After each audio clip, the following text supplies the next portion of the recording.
বন্ধুরা চলে এলাম দুপুরের খাবার নিয়ে।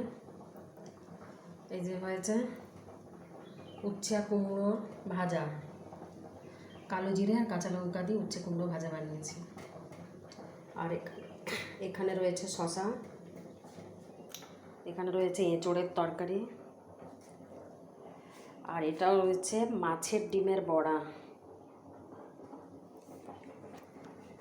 আর এটা করেছি পটল আলু দিয়ে পাতলা করে মাছের ঝোল, রুই মাছের ঝোল।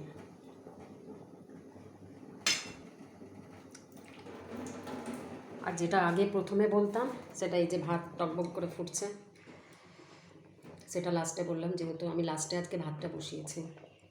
একটু দেরি করে বসিয়েছি কারণ বন্ধুরা আজকে ছেলে আসছে, ছেলে এবার ঢুকে যাবে, মোটামুটি 2টোর সময় ঢুকে যাবে। চলো তোমরা খেয়ে নাও, আমরা ছেলে এলে তারপর খাবো। টাটা।